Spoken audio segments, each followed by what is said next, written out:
This is problem 7.40. It's on page 389. There's a general description for a set of three problems.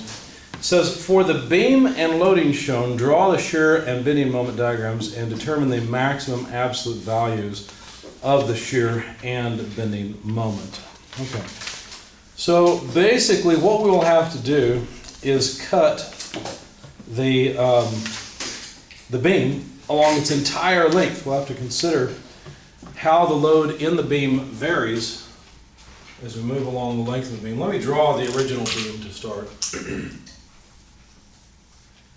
So it's an overhanging beam, the roller support on this side and a pin support back there on that side.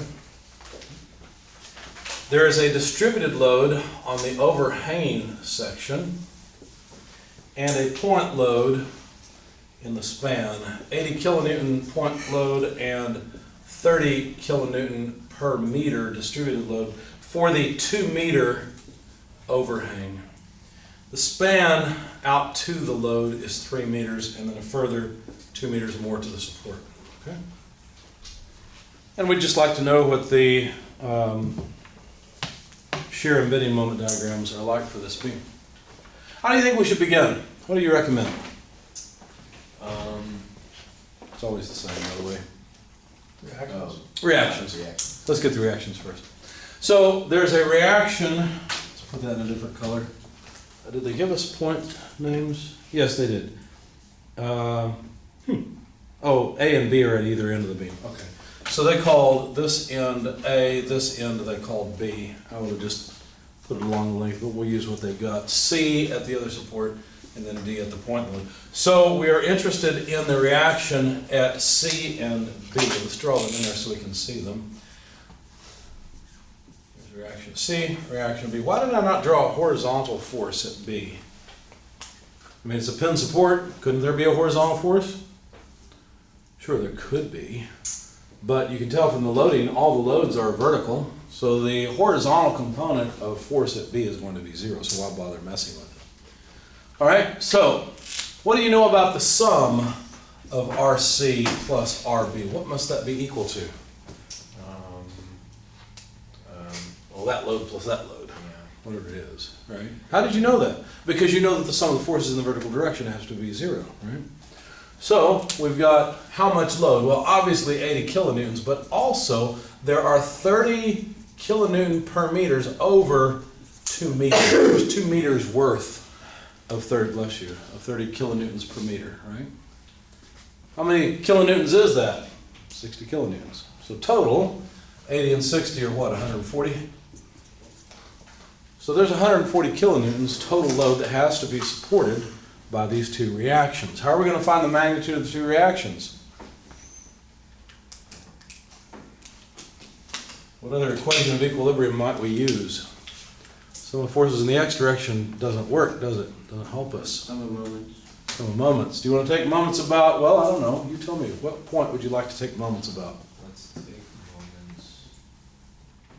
It doesn't really matter, except that it needs to be B or C. I mean, you could take a moment about any of the points along the length of this beam that you like.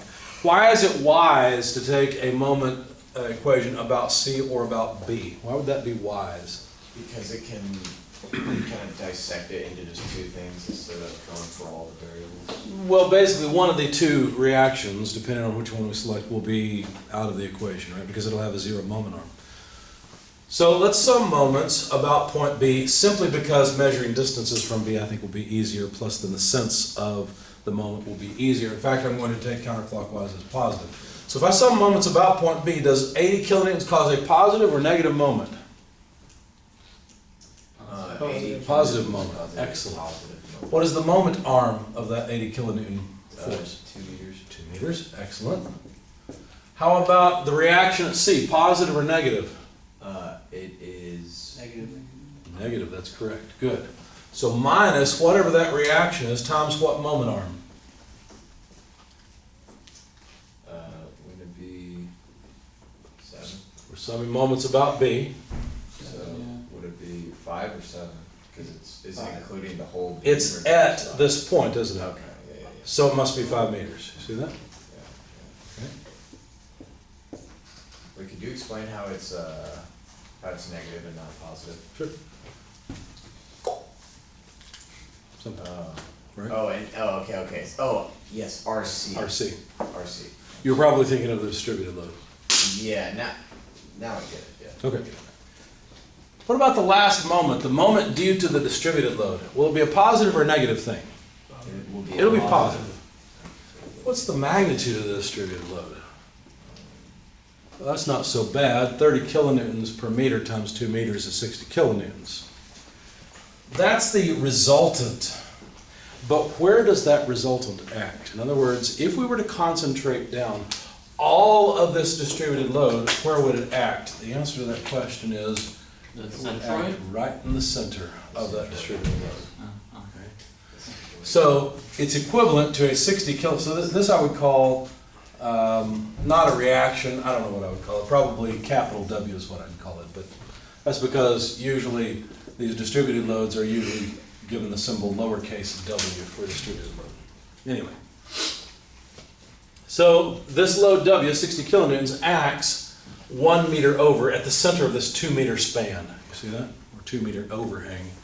So how far out is this load acting as if it were a point? Well, 5 plus 1 is 6 meters. See? Good. And that sum has to come out to 0. Notice by choosing to sum moments about point B, the reaction at B has no moment arm, and so it doesn't enter our equation. And we can calculate the reaction at C. If we solve for that quickly, what would we do? I simply take this term to the other side. In other words, write everything that's left. 2 times 80 is 160 kilonewton meters. 6 times 60 is 360 kilonewton meters. And then divide by the multiplier on RC, 5 meters. So those go away. So that's, excuse me, what, 520 divided by 5? So, what, 104, if I'm thinking right? Makes sense? Yes. So the reaction at point C is 104 kilonewtons. Now could you tell me the reaction at B? By substituting it back into the... We could. We know it needs to come out to what? 36 kilonewtons? Why? Because these two together have to add up to 140. If we want to check ourselves and make sure that everything's working out all right, we could also sum moments about point C. Let's take counterclockwise as positive and do that as well because it'd be good for practice. Go ahead. Real quick, I got lost with the 60 times the 6 meter. 6 times 6 is 36, right? So add a 0, that's 360, right? I mean, where did we get the 60 kilonewtons and 6 meter? 30 times 2 is 60. And it acts here at the center. 2 plus 3 plus 1 is 6. Good question. Anything else? Gotcha. Sorry about that. No, don't be sorry. Please, ask questions. I like it when students ask questions. You know why? 'Cause you're the brave one. About 50% of the class wondered the same thing. Amen. It's all right. You don't ask questions. Some moments about C. Help me out here, guys. What should I write down? You said the moment about C? Yep, we're going to take the moment of all the loads about C. What should I write down? Kilonewtons at 1 meter, 60 kilo, positive or negative? it's gonna be positive. Good. Sorry, why did we multiply the 30 times 2 to get 60 kilonewtons? Because there's 30 kilonewtons Yeah, per meter. yeah. I got 1, 2 of them. Oh, okay. And Oh, it just says wanted 30 to get kilonewtons per meter. I wanted the total load, that's what I wanted, rather than the distributed load. So that I could get the total load and figure out where it acted as if it were a point load. Good questions. Anything else? All right, so help me keep writing down terms for this equation. So we've taken care of the moment of this distributed load about C. What else? Yes.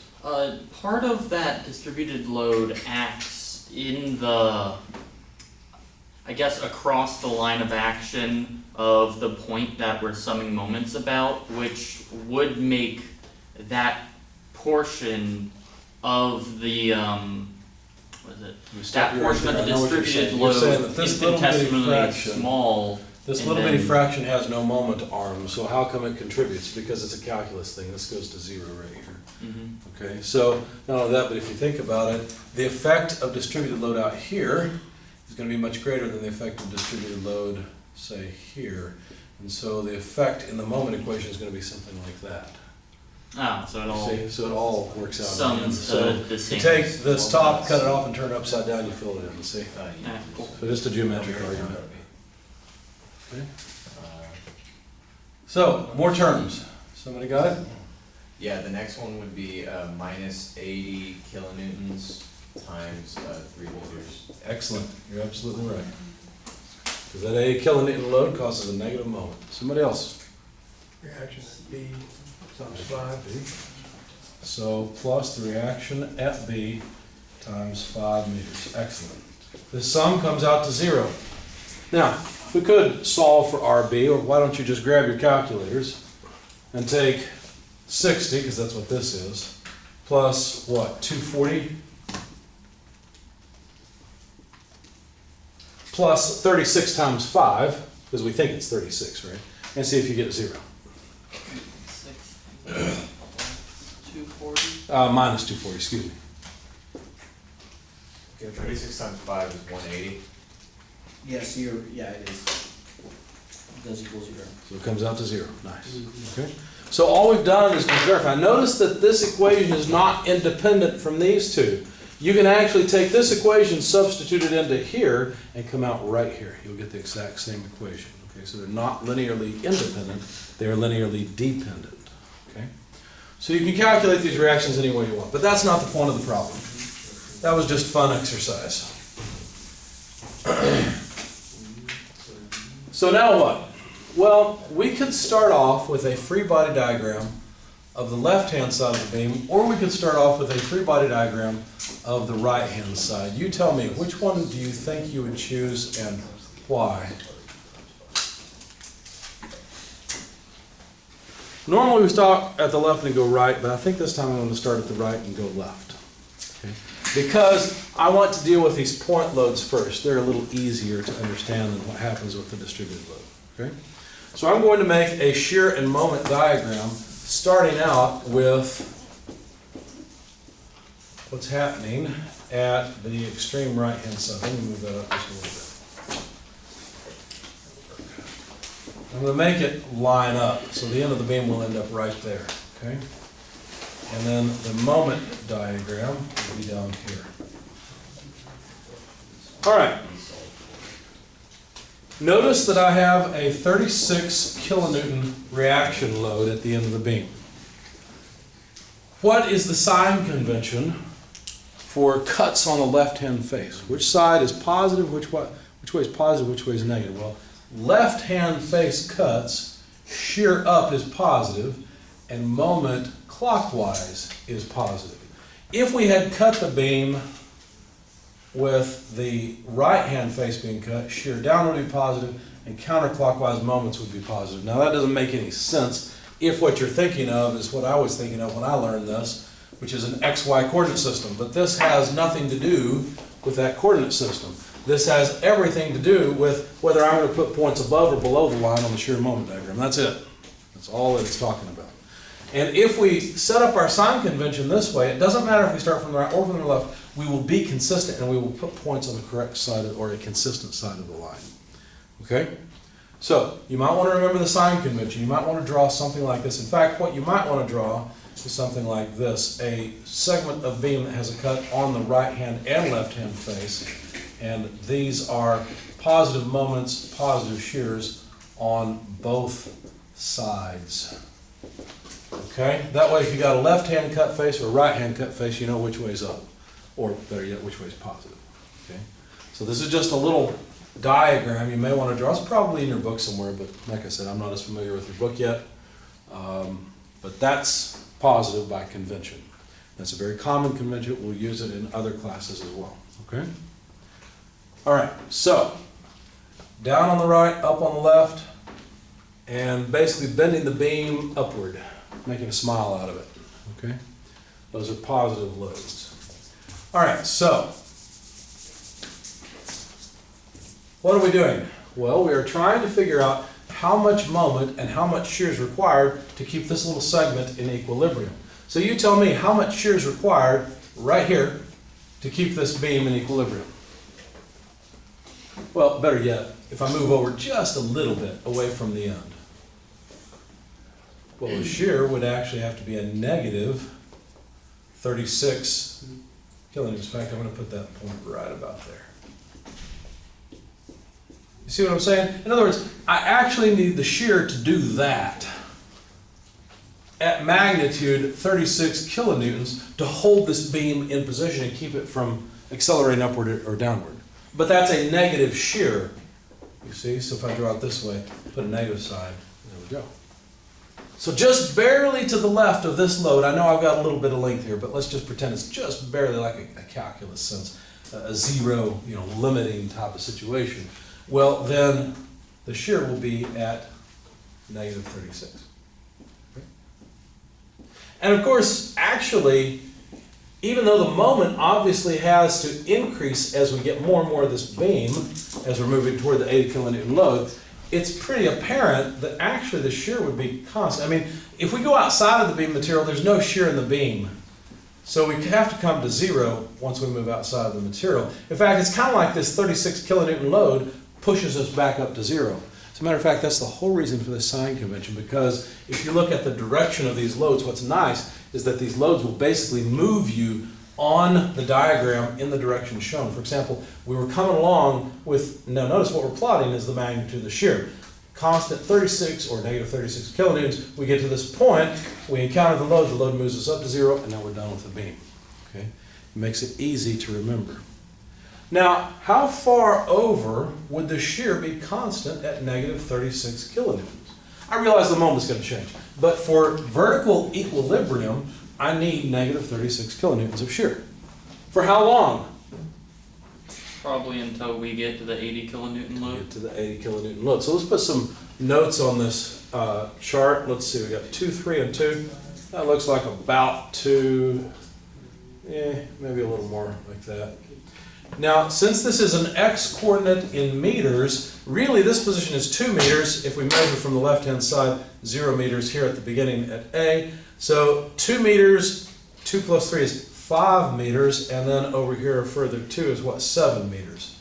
You see that? So that's just the x position along the length of the beam. So once we get to this point at 5 meters, the shear is going to have to change. So let's change our free body diagram. Don't worry, we'll take care of the moment in just a second. We're just considering vertical equilibrium right now. So now, what else do we have? Well, we have an 80 kilonewton load, haven't we? As well as the 36 kilonewton reaction. So, shear up is positive, and yeah, there's a moment. We'll take care of that in just a minute. Okay. How much shear see, what we're saying is, how much would the rest of the beam have to push on this beam? How much would it have to push up to keep this segment in equilibrium? Well, there's a 36 kilonewton reaction, an 80 kilonewton load. How much would V have to be?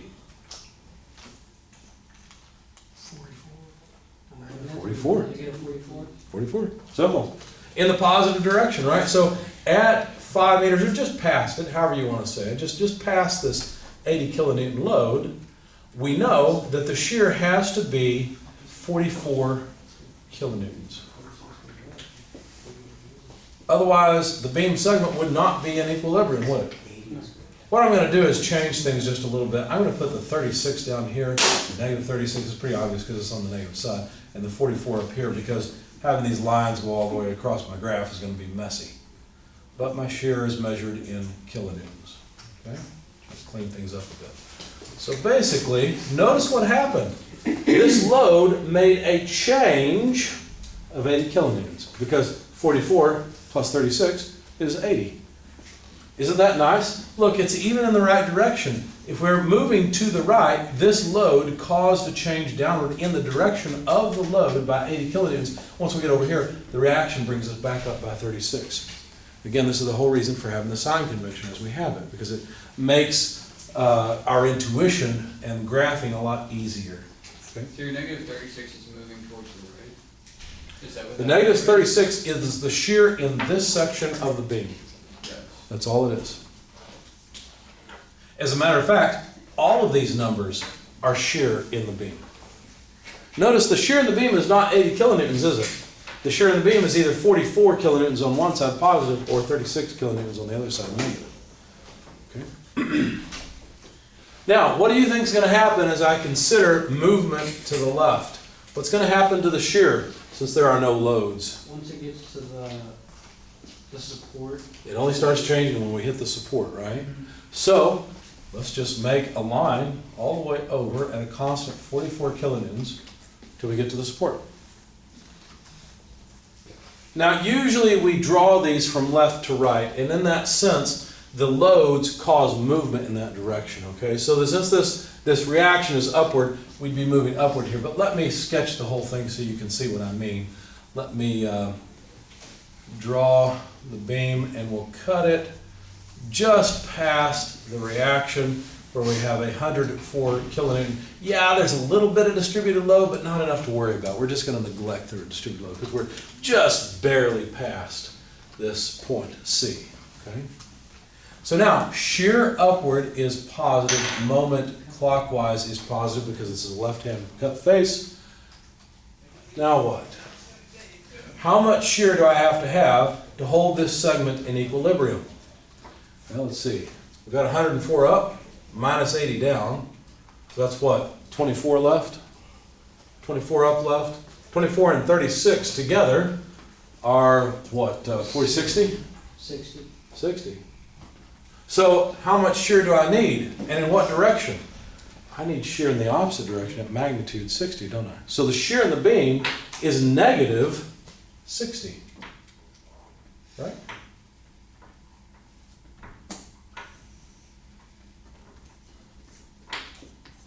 Let me ask you a question.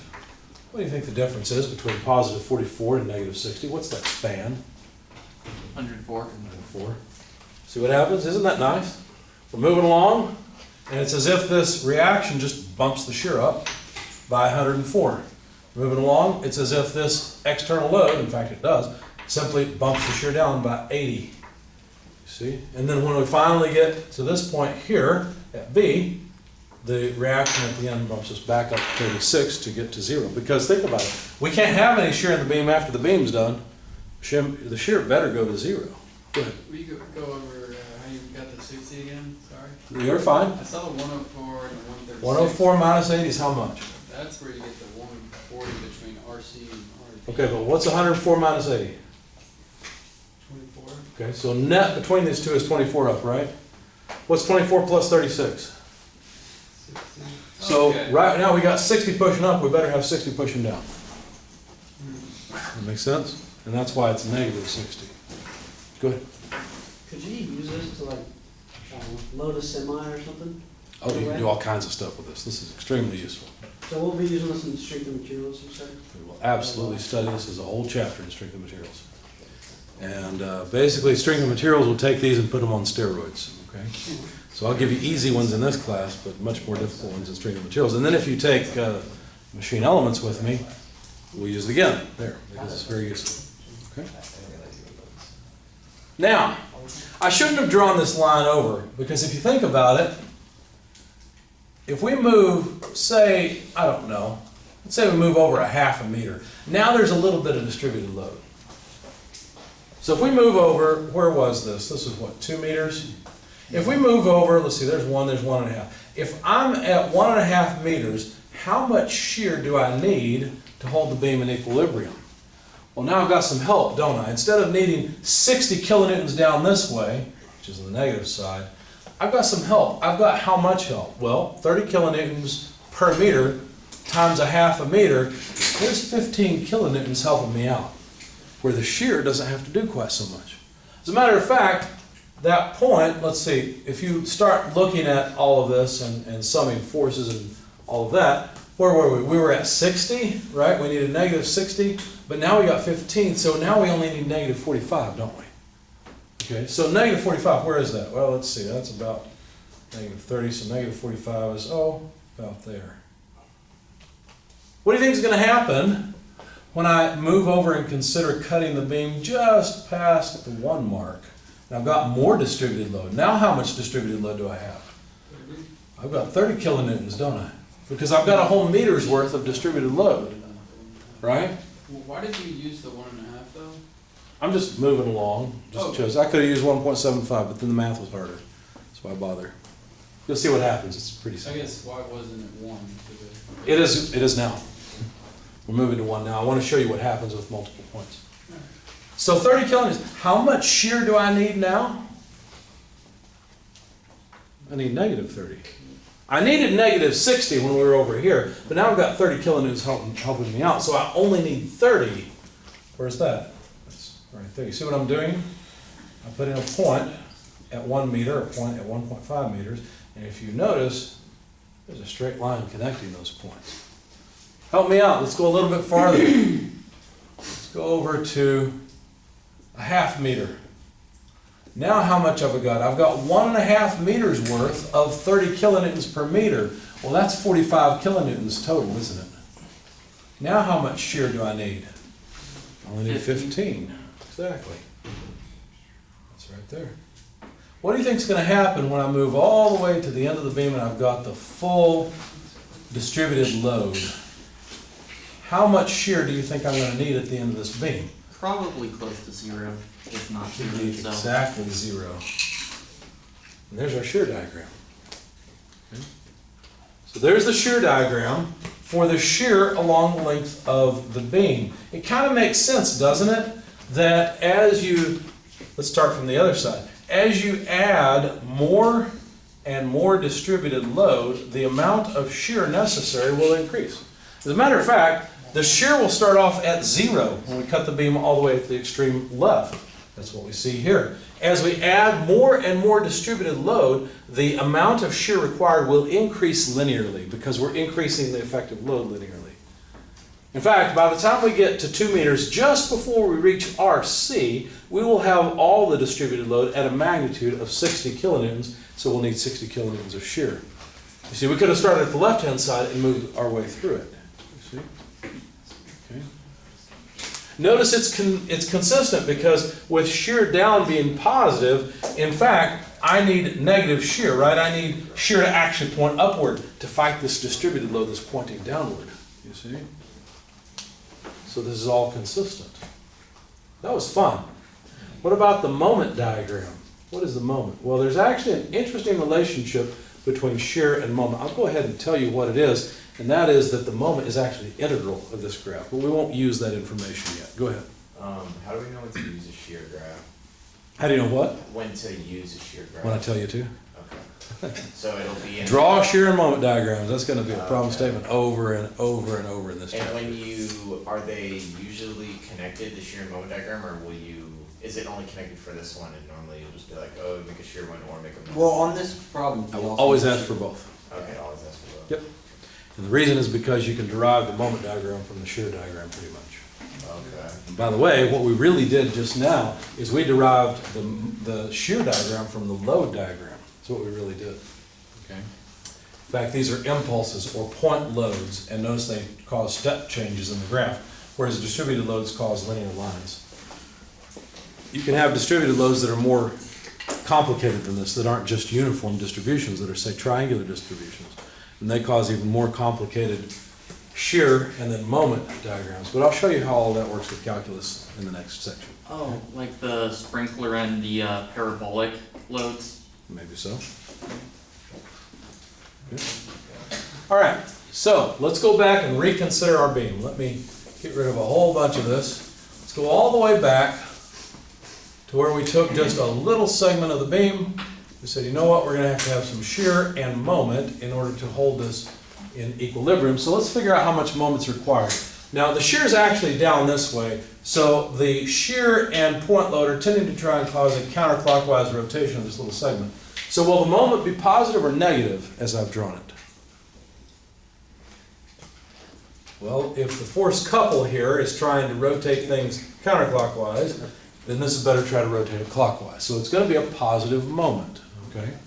How much moment do we need? Well, if the distance is 0, then the moment arm of the reaction and the shear are 0, and so we'll need 0 moment. That makes sense. And when you move outside of the beam, there's no beam to contain any moment, and so the moment has to go to 0. Okay. What about when we get a little bit of length? Like, for example, let's say that, what span have we got here? 2 meters or so? Let's say we get a meter's worth of length. Okay, so now this has some length, it's a meter's worth. What is the magnitude of the moment required to hold this in equilibrium? Well, if we sum moments about the cut point, the shear goes out of it, and we've got 1 meter times 36 kilonewtons, that's 36 kilonewton meters, isn't it? And it's positive. So, the point we would have would be 36 kilonewton meters at, well, actually that would be what, 6 meters? Yeah. What if we take this segment all the way over to 2 meters just before we hit the 80 kilonewton load? I'm not going to bother drawing the shear because we can simply read the shear off here. So we're not quite to this point yet. The shear is still negative 36 kilonewtons. Why was it 6 meters instead of 1? Because I'm tracking the position along the length of the beam starting at 0 from here. It was 1 moment's worth of length, but the position along the length of the beam is a 6 meter position. That make sense? Yeah, it just looks weird. Yeah, sure. I'm just trying to keep this organized with the position along the length of the beam. That's all the 6 meters is for. But you're right, you can think of it more as a 1 meter distance because that's what's important there. Go ahead. Can we draw it with just like the drawing on the left above the shear diagram and just base it off that? Or would that be like points out from the test, would you like that? Like, I don't understand. Like right now we have a picture of like the sheared piece on the shear diagram. Here, Yeah, Or or here. we just replace out the whole beam and all the supports. And all we're that. trying to get the loading within the beam. That's why we're cutting the beam and considering it. Okay, so, You won't necessarily have to draw this every time. What I'm trying to do is show you how the shear moment diagrams are a reflection of a free body diagram along the entire length of the beam, one after another. Okay? yeah, I guess it just made more sense if you're like, just, yeah. All right. So the actual, like, I was just trying to determine when I'm given this problem what to do. So the actual thing I'm trying to get to, at least for the shear, like, the shear diagram, is that lower section. What you're trying to get to is a shear diagram and a moment diagram. That's Okay. what you're trying to develop. I was wondering if, like, it's sort of what the online Alex was asking, if that beam that you put up there was part of the shear diagram, or if we just use that to get there. I just used that to get there. That was Okay, just I a just free wanted to body make sure. diagram. I usually like to draw my shear moment diagrams beneath the beam to correlate, but you don't have to draw all the free body diagrams that I've been drawing. Okay. I'd recommend it for any problems in this section because the idea is that you need to really appreciate the next section where we use calculus and go from here directly to the shear moment diagram. Okay? Good questions. Anything else? Go ahead. What if you have a question that's like obviously something you've gone over before and something that like we should know? Well, I hope you know it. If it's something I've gone over and you should know, then I hope you know it. But I should still ask it? I mean, if you have a question, yeah. I mean, if you know, part of learning is not just sitting here and listening to me and all of a sudden you just know it, right? Learning is, okay, I got about 10% of what he said. Now I'm confused on the other 90%, so I'm going to raise my hand and say, wait a second, I'm paying for this. Tell me what I need to know here, you know? Repeat that, please, you know? No problem. That's learning. That's normal. Part of learning is also struggling with it because a lot of times you might feel like, oh, the light's shining down and I understand this whole problem right now. That's because I'm shining the light for you, right? You get to your homework, then things are a little bit more dim. That's okay. That's where you're building up your exercising. You're building your muscles there. That's fine. Okay, go ahead. So with the shear diagram, you've got your positive and negative numbers depending on Above what's and below. necessary. But for the moment diagram, with that being a positive 36 for that moment, you have it drawn, you know, below the shear diagram. Is there on the moment diagram, do you differentiate between positive and negative? Yes, in fact, notice that the moment is positive because we've got this sense of moment. I get that. I just, because all the shear diagram, the negative numbers are below your 0, with the 36 being down there, I know you said positive. Forget that's that. like a negative That's the number. positive side of the moment, that's the negative side of the moment graph. Good question. Anything else? All right. So, if we have all the way over to 2 meters worth, how much does the moment have to be? Well, 2 meters times 36 kilonewtons, right? So 72. So let's see, 72, where is that? That's about here. If you were to take points in between here. Say, you know, instead of moving all the way down to 5 meters, say you move down by 1.5 meters to 5.5 meters. What moment do you think you'd find there? It'd be halfway between these two, wouldn't it? As a matter of fact, it'd just be a straight line.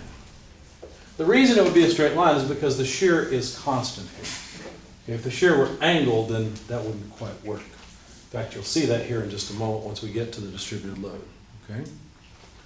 But at this point, life is good. We get to 72 kilonewton meters just before we hit the 80 kilonewton load, and let's see what happens once we move beyond the 80 kilonewton load, just barely.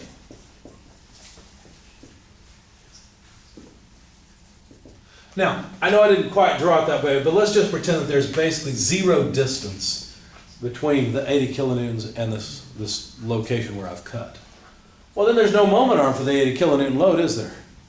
And so the moment is still just 72 kilonewtons.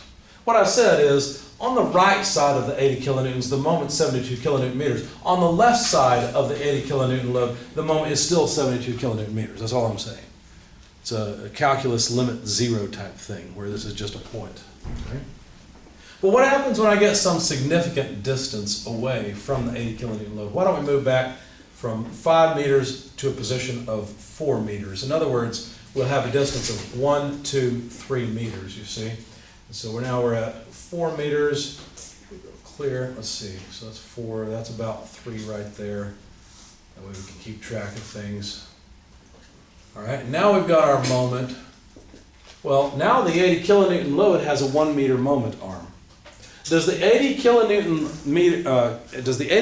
load cause a positive or negative moment? Well, it causes a positive moment, right? Yeah. Wait a second, I thought you said clockwise was negative. It's the way you're pointing. It has nothing to do with this. This diagram, this Cartesian coordinate system, counterclockwise positive, clockwise is negative. Here, the moment that's caused is a positive moment just because of our sign convention for our diagrams. Two totally separate sign conventions, okay? So 80 kilonewtons this way minus, well, 3 times 36, right? So what is that? 90 plus 18, so 108, if I'm thinking right? So 108 kilonewton meters from the 36 kilonewton load, 80 kilonewton meters from the 80 kilonewton load. How much is the difference between those two? 108 less 80 would be 28, right? So how much moment do we need? We need 28. 28 kilonewton meters. So that's going to be, about there or so. And of course, linear between the two. At some point, you see what's going to happen. At some point, we're going to get to 0, where the moment within the beam will be 0. We could ask the question, where is that?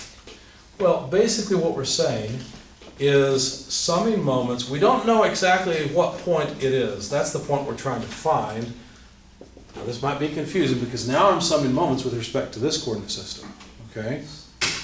So I would have this moment, which is a negative moment, right?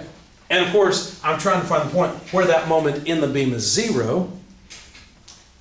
And I'm going to have some distance. I don't know what that distance is. Let's call that distance x. It's not x along the length of the beam. It's just a distance, really, from this point out to the 80 kilonewton load, multiplied by 80 kilonewtons, right? Because I don't know what the distance is where I'm going to find a 0 moment, but it's got to be back here somewhere. Okay? And the 80 kilonewton load is going to cause a positive moment equal to x times 80 kilonewtons. What about the 36 kilonewton load? What will its moment be? Well, first of all, it'll be negative. What moment arm would we have for it? X plus 2 meters. Make sense? And that's it. This had better come out to 0. How is the 36 negative, I'm sorry? Because, actually, you know what? You're right. Okay. That'd be positive. And the 80 kilonewton times x, that will be the negative one.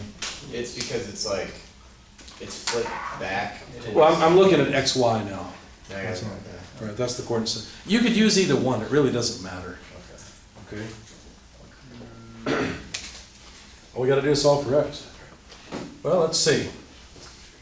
80x equals 36x plus 72. Pull this to the other side. That's what, 44x equals 72.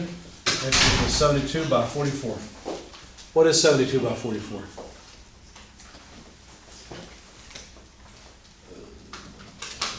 One 1.63 repeating. So what I've said is the distance, right? Because notice the distance I've used, x, is to the 80 kilonewton load. 1.6 what? 1.63 repeating. 63 repeating, okay. So the distance from here back would be 1.63 repeating. Well, there's one, right about there. So what's 1.63? Well, what's 2 from 1.63 repeating? It'd be what, 0.27 repeating? So this point would be 3.27 repeating. Okay, if I'm thinking right. That's the point where the moment goes to 0.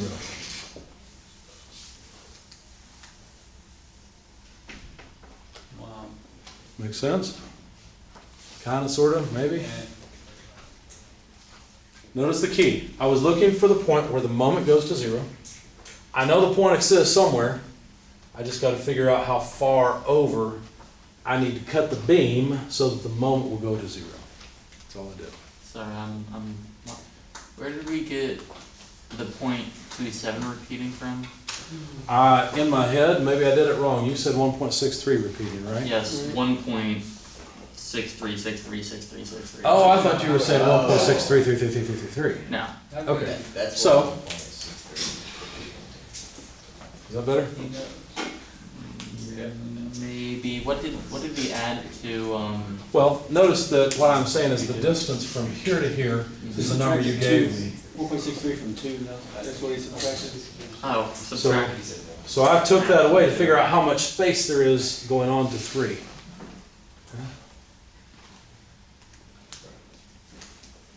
What did you divide to get that 1.63? Sorry. 72 by 44. Oh, that, Did I get it wrong? What should it go? 2 minus 1.63 repeating. My calculator says it's 0.36, Okay, whole 1.3. thing repeating. Okay. So 1.366. Did the math wrong in my head. Okay. That makes sense. But it, oh, because you said 6.3. Yeah, okay, I'm with you. Yeah. Yep. Does everybody understand what's going on here? Any questions?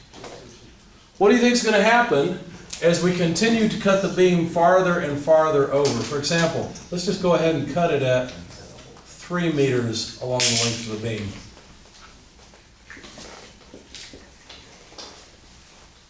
Well, now we've got a 3 meter moment arm for the 80 kilonewtons. That's 240. And I'll forget it, I'll just write it down. So it's starting to go back up. Well, it's not going to go back up. Watch what happens. Notice that's 240 in this direction, right? The 36 kilonewton load has a 3 plus 2, 5 meter moment arm. Make sure I don't make a mistake. What's 5 times 36? 150 plus 30, 180, is that right? All right, so 180. 180 repeating. I don't think it's repeating. I think it's 180. So basically we've got 180 this way and 240 this way. Well, if we add something this way, it's going to cause problems, isn't it? We actually have to put a moment on the beam from the other segment, right? Because what's happening is the rest of this beam is causing a moment on the remaining segment. And that moment would have to be the difference between these two. So we need what? 60 kilonewton meters. Right? But that's a negative moment because the opposite direction is positive. Right? So what that means is that at 3, and that doesn't make sense to me. Feels like we've gone too far.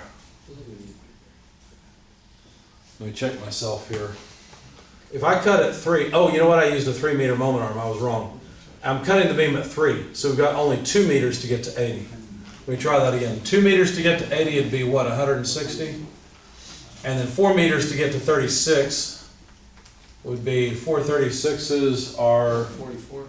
what is it? 144. 144, thank you. So actually, the moment would have to be a negative, what, 16? That sounds more reasonable.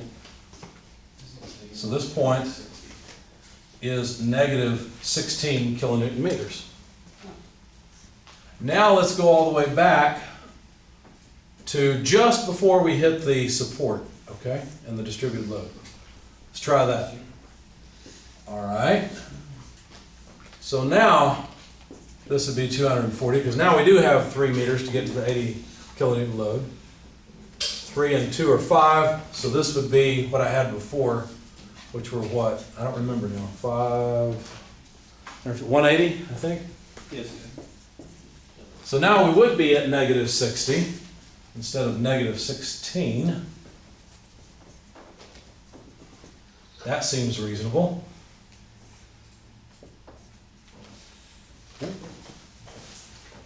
Then what happens? Well, then we cross the line.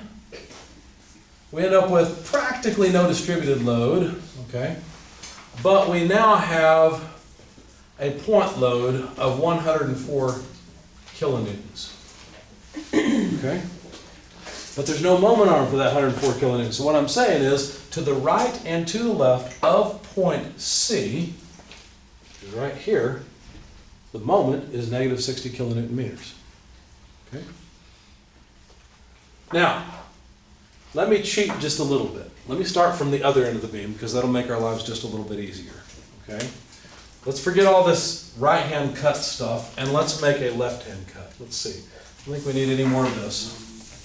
As long as we are consistent with moment positive counterclockwise, shear down positive on a right-hand face, it'll all match what we're doing with or what we've done with the other half of the beam.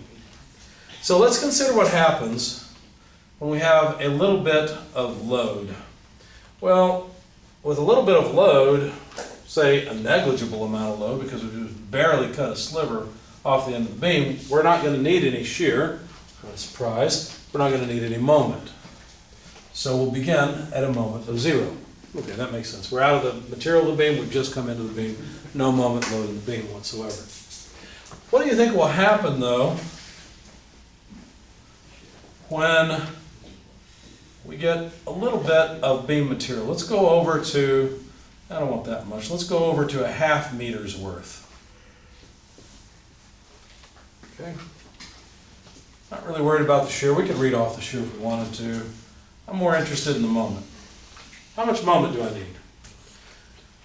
Well, we have to figure out where the resultant, not the reaction, but the resultant of this distributed load would act, and it would act at 0.25 meters, right? It'd act at the center. How much resultant is there? Well, let's see, 30 kilonewtons per meter. We've only got a ½ meter, so that's 15 kilonewtons, right? That's acting over 1/4 of a meter from our cut face. So basically, we'd have to have a 1/4 meter multiplied by 15 kilonewtons, and that would be the magnitude of the moment. Now let's be careful. Obviously, we're going to need a negative moment to support this, right? Because it's a quarter of the half or a quarter of the. I'm saying it's a quarter of a meter. Yes. A 1/4 of a meter. So it's a half of a half. It's a half of this span that I've selected, because it acts in the center, right? So why wouldn't it be 0.5 meters times 15 kilonewtons? Because the resultant acts in the center of that ½ meter span. Oh. I've got a distributed load that I have to account for. Do you want to sit there all day long and look at every little infinitesimal bit of distributed load and figure out its moment? No. We'd like to get the resultant, figure out where it acts, take the moment of that resultant by itself and be done with it. Because it's the same as all those infinitesimal things, right? So what I'm saying is that this resultant, this 15 kilonewtons worth of distributed load, is equivalent to the distributed load over 1/2 meter, and it acts 1/4 meter from the cut face. Good question. Thanks for asking. That's good. But notice that if I apply a moment in the positive sense, that just hurts my case. It doesn't help. I've got to apply it this way to keep things in equilibrium. So this is actually a negative moment. What is a quarter of 15? 3.75. Quarter of 15 would be 3.5.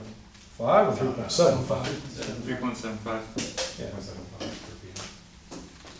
I don't think it's repeating. That doesn't. Yeah. So 3.75 kilonewton meters. So if I go over by a quarter of a meter, I know that the moment is 3.75 kilonewton meters. Okay. Now let's go over to 1 meter. So let's Wait, cut would it this. be negative? Because you have, You're right, and I put negative and then I wrote it the other way. Thank you.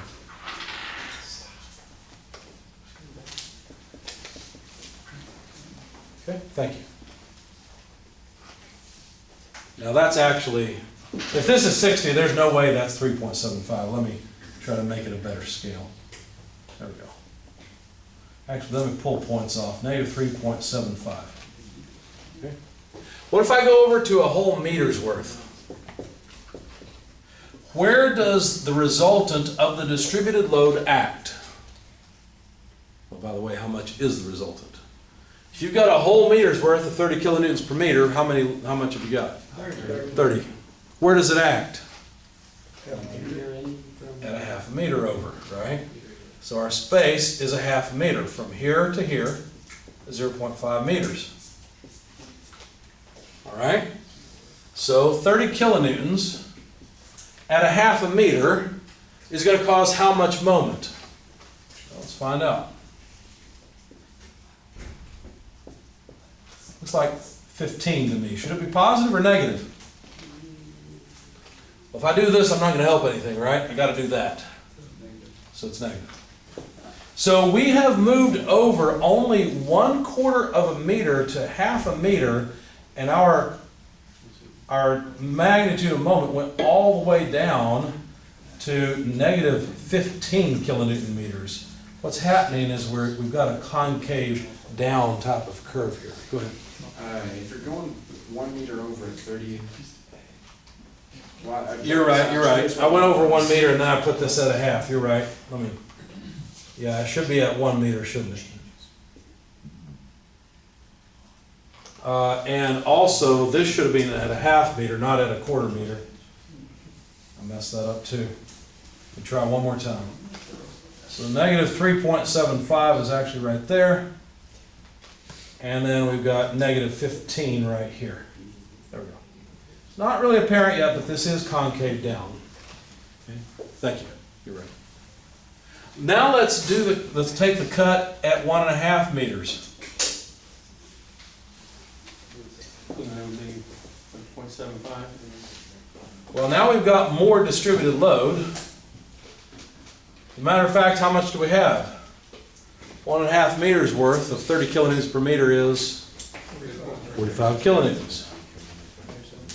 That 45 kilonewtons acts at the center of the span, which is now a 0.75 meter distance.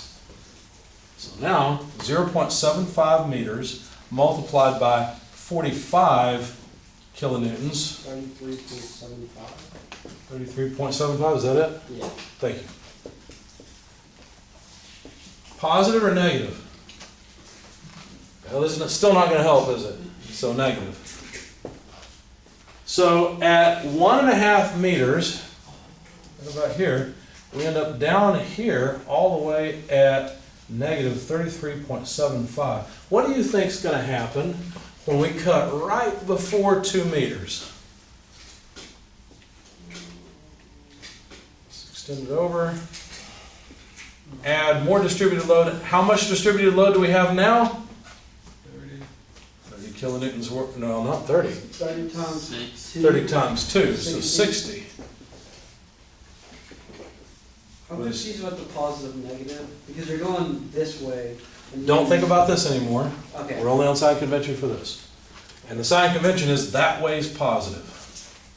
So Okay. counterclockwise applies. Well, for this particular cut, because it's a right-hand cut So it's face. gonna change depending on what you're. If it was a left-hand cut face, then clockwise would be positive.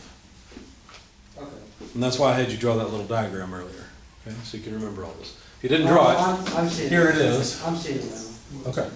Because that. Well, I bet some people did not draw it, so I'm going to draw this again because it's really important. Because your rotation is on the flat side, so. However you want to remember it, take your pick. Good question, anything else? All right, so now we've got a 2-meter section right before we get to this reaction. 60 kilonewtons worth of load.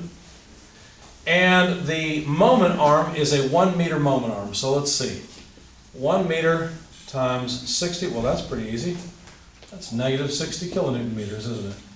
Lo and behold, we're right where we expect it to be. Turns out this is concave down like this. And so while these segments are linear, this segment is not. Because it turns out what we're actually doing here is adding up area.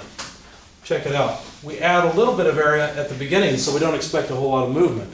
Basically the area, the amount of area here represents the change in the moment.